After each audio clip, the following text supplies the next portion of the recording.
So what is up mga ka-tech shop, no? So for today's video mga ka-tech shop, natay password reset Infinix Hot 30i. Nice. So nagamit taon og unlock tool mga ka-tech shop. So kaning unlock tool mga ka-tech shop, license niya gibayaran na ako ang license ani.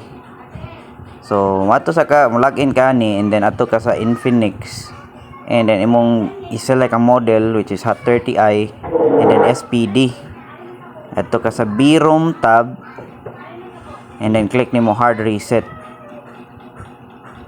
And then sa imong cellphone dapat naka-turn off, and then i-press nimong power down, volume down, and then i-insert nimo ang USB which is connected to the computer.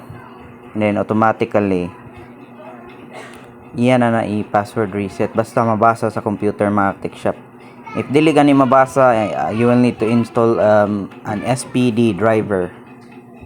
Kaya di mo na siya mo proceed if dili wala to ma-install ang SPD driver.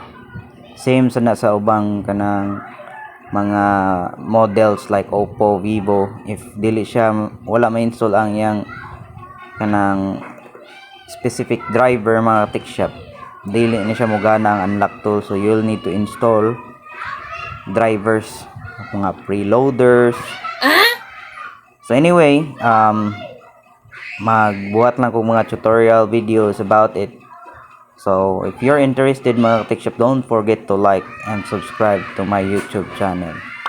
Alright, dali ra kay siya mga tech shop, pero ang nagadagdugay ani is kanang pag-research niyo.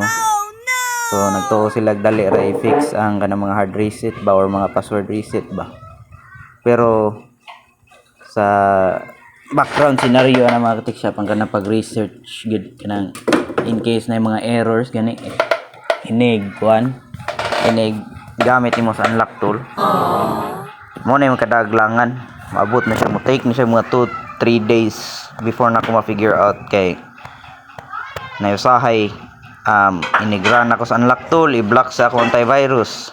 So ako na sang i-troubleshoot nya, inigpadagan ako sa unlock tool, dili basahon sa computer ang USB kay napay kuha nga mga drivers.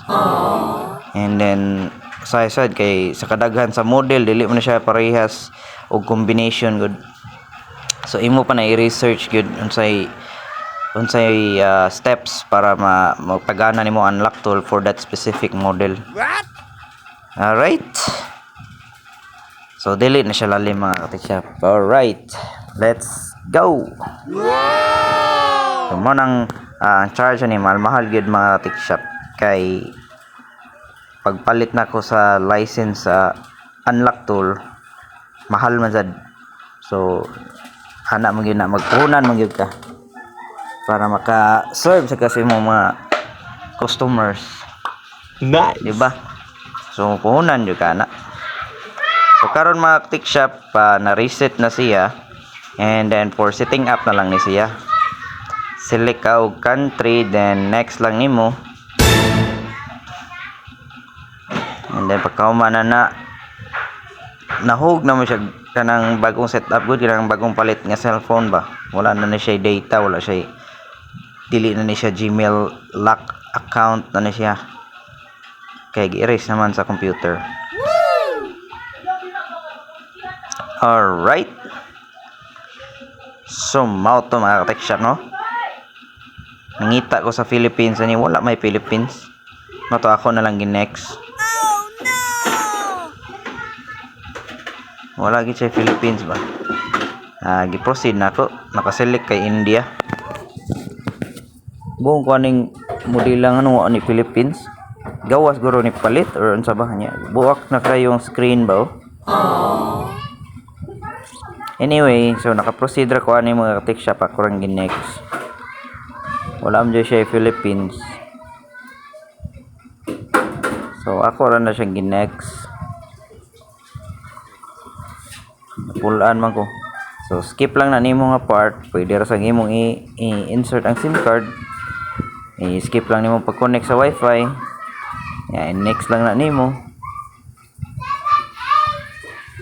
and then i-check nimo I accept.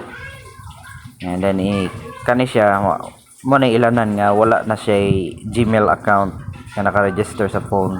Mo na naka-proceed ka.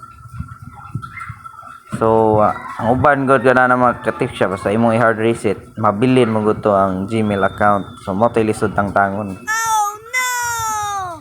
Magamit ka computer or magkuhan ka kanang namsay kasagaran na yung mga loophole pero masay mga lisod mag-research lagi ka sa YouTube lagi. Alright, let's go!